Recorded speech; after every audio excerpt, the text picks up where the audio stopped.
Friends आज हम बात करेंगे एक बहुत ही कॉमन प्रॉब्लम के बारे में। फ्रेंड्स आज मैं बात करने वाली हूँ पेरिकोनाइटिस। पेरिकोनाइटिस क्या होता है फ्रेंड्स? ये वो कंडीशन होती है जो बहुत ही ज्यादा पेनफुल होती है और ये मोस्ट कॉमनली विजडम टूथ की वजह से होती है। फ्रेंड्स विजडम टूथ की वजह से क्यों बहुत ज्यादा सीवियर पेन होता है, क्यों इतना दर्द होता है कि मुंह खुलने में भी दिक्कत होती है, खाना चबाने में भी दिक्कत होती है, सोने में भी दिक्कत होती है, दर्द नेक तक जाता है, आंखों तक जाता है, कुछ समझ नहीं आता है। फ्रेंड्स आज इस वीडियो में मैं आपको बताने वाली हूँ कि पेरिकोनाइटिस जो बहुत कॉमन कंडीशन है जो विजडम टूथ इरप्शन में देखी जाती है, उसमें हम क्या कर सकते हैं, उसका पेन कैसे रिलीव कर सकते हैं घर पर ही, उसका सही इलाज क्या है और इससे रिलेटेड फ्रेंड्स और भी जानकारी आपको मिलने वाली है। तो फ्रेंड्स वीडियो बहुत इंपॉर्टेंट है, लास्ट तक बने रहिएगा। चैनल को सब्सक्राइब नहीं किया है तो प्लीज कर लीजिएगा। Let me start. Hello friends I am doctor Pratibha, oral implantologist, laser specialist and periodontist. Friends मैं एम्पीरियन डेंटल गुरुग्राम इंडिया की फाउंडर और हेड सर्जन हूं और आज मैं आपको बताने वाली हूं कि विजडम टूथ की एक कॉमन प्रॉब्लम है जिसकी वजह से बहुत सीवियर पेन होता है। पेन इतना ज्यादा होता है कि पेशेंट से खाना खाते नहीं बनता है, मुंह खोलने में दिक्कत आती है, नेक में पेन होता है, आईज में पेन होता है और कुछ समझ नहीं आता कि करें तो करें क्या। ऑलराइट, और ऐसा कोई बड़ी चीज दिख भी नहीं रही होती कि यहाँ पर इतनी दिक्कत है। और दूसरा एक और चीज है फ्रेंड्स, ये थोड़े दिन के लिए होती है, फिर थोड़े दिन बाद ठीक हो जाती है, फिर से होता है, फिर से ठीक हो जाता है, तो एक कंटिन्यूअस प्रोसेस बना रहता है। तो फ्रेंड्स इस प्रॉब्लम को कहा जाता है पेरिकोनाइटिस। पेरिकोनाइटिस का क्या मतलब होता है फ्रेंड्स? पेरिकोनाइटिस मतलब आधा टूथ या टूथ का कुछ पार्ट तो इरप्ट है लेकिन बाकी पार्ट गम से कवर्ड है। तो गम से कवर्ड होने से क्या होगा? पेरिकोरोनाइटिस। पेरी मतलब सराउंडिंग, कोरोना मतलब दांत, आइटिस मतलब इन्फ्लेमेशन। तो जो गम्स कवर्ड है ना, तो जब उनकी इन्फ्लेमेशन हो जाती है तब सीवियर प्रॉब्लम होती है। तो इन्फ्लेमेशन कैसे होती है फ्रेंड्स? वो होती है क्योंकि वो जो पाउच क्रिएट हो जाता है ना दांत और गम्स के बीच में, तो वहां पर कंटिन्यूसली खाना फंसता है और वो खाना अगर नहीं निकल पाता तो अंदर ही अंदर गम्स के अंदर वो हाईली इन्फेक्टिव हो जाता है। आपने देखा होगा कि अगर हम खाना कोई भी बाहर भी रह जाए तो 12 आवर्स 24 आवर्स के बाद पॉइजनस हो जाता है, कोई खा ले तो उसे फूड पॉइजनिंग हो जाती है।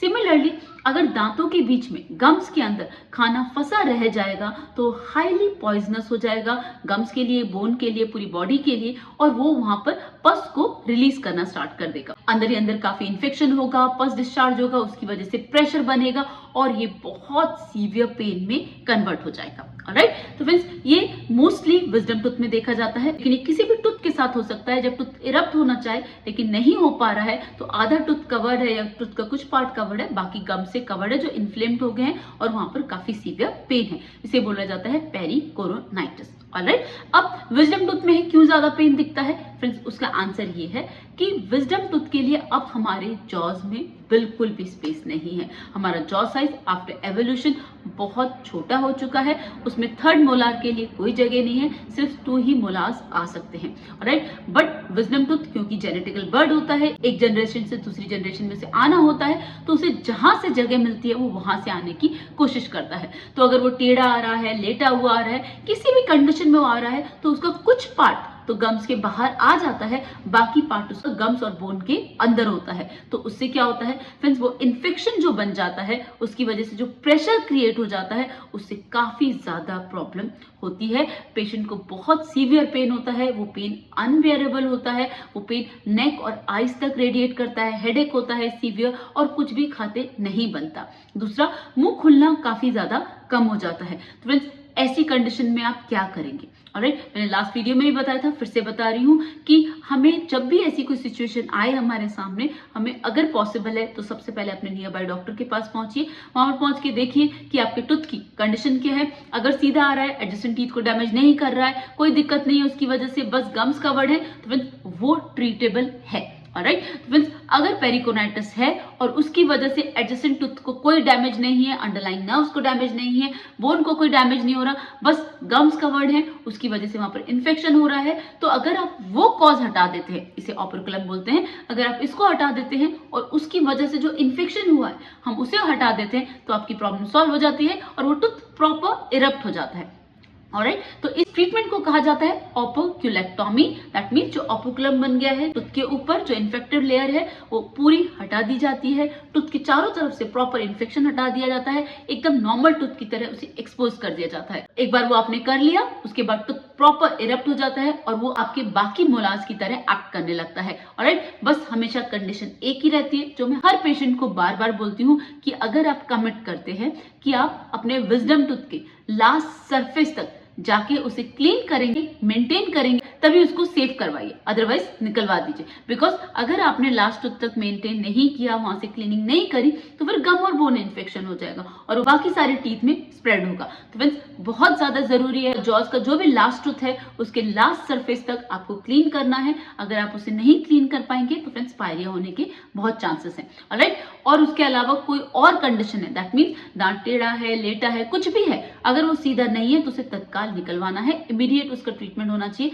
एक्सट्रैक्शन। बट कंडीशन हमेशा एक ही है, ओरल सर्जन से ही करवाएंगे। ऑलराइट, अब मैं आपको बताने वाली हूँ कि घर पर आप इसको कैसे रिलीव कर सकते हैं, कि होम रेमेडी क्या है जो आप घर पर ही इस पेन को रिलीव कर सकते हैं। तो फ्रेंड्स, हमेशा दो बातों को याद रखें, अच्छे से याद रखें कि हमें क्या करना है, इन्फेक्शन रिमूव करना है। तो वो आप कैसे घर पर कर सकते हैं फ्रेंड्स, जो विजडम टूथ है और या कोई भी टूथ है उसके ऊपर जो ओपरक्लम बना हुआ है, जो गम्स हैं, उनके अंदर इन्फेक्शन है। ऑलराइट, तो आपको आपका ब्रश लेना है, ब्रश में नॉर्मल टूथपेस्ट डाल सकते हैं और उसको जितना स्वीप इन हो सके ब्रिसल्स को गम्स के अंदर, उतना आप लेके जाइए। तो जब आप ऐसे करेंगे थोड़ा बहुत पेन होगा, पस निकलेगा, ब्लड निकलेगा, तो वो निकलने दीजिए। जितना पस और या ब्लड निकलेगा उतना आपका प्रेशर रिलीज होगा। तो डरने की बात नहीं है, जितना हो सके बार बार वहां पर जाके आपको क्लीन करना है। ऑलराइट, एक बार आपने ये कर लिया और ऐसा लग रहा है कि अभी ब्लड कम निकल रहा है, पस कम निकल रहा है, उसके बाद आपको करना है वार्म स्लैंड रिंसेस। गुनगुने पानी में नमक डाल के कुल्ले अच्छे से उस जगह पे आप कर लीजिए।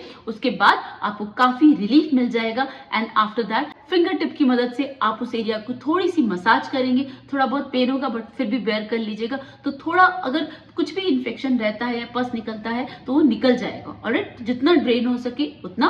उसके बाद एक बार और वार्म स्लैंड रिंसेस कर लीजिए। फ्रेंड्स, इतना अगर आप कर लेंगे तो आपको काफी ज्यादा रिलीफ मिल जाएगा, प्रेशर कम हो जाएगा, पेन कम हो जाएगा। ऑलराइट, उसके बाद just take one mild pain killer. आप कॉम्बीफ्लेम या कोई भी माइल्ड पेन किलर ले सकते हैं। जनरली आई प्रेफर कॉम्बीफ्लेम, वो आपके घर पर अवेलेबल होगा तो आप वो ले सकते हैं। दैट्स इट, आपको अच्छे से नींद आ जाएगी और नेक्स्ट डे आप अपने डॉक्टर के पास विजिट कर सकते हैं, कंडीशन देख सकते हैं टीथ की क्या है, प्रॉपर एक्सरे करवाइए, देखिए, जानिए, समझिए। अगर सीधा है, किसी भी एडजेसेंट टीथ को डैमेज नहीं कर रहा है, उसकी वजह से कोई प्रॉब्लम नहीं है, तो ऐसी कंडीशन में हम उस टूथ को सेव करेंगे। ऑलराइट, लेकिन अगर उसकी वजह से कोई भी टूथ पे डैमेज है, कोई भी नर्व में डैमेज है, कोई भी इन्फेक्शन हो रहा है, कोई भी प्रॉब्लम हो रही है, तो हम उसको तत्काल निकलवा देंगे। Alright, so friends, this is all about pericoronitis. Pericoronitis को आपने आज अच्छे से समझा, जाना। अगर अभी भी कोई डाउट लगता है, कोई भी इंफॉर्मेशन आपको चाहिए, तो मुझसे कमेंट सेक्शन में पूछ सकते हैं। चैनल को सब्सक्राइब नहीं किया तो प्लीज कर लीजिएगा। See you in the next video. Thank you so much.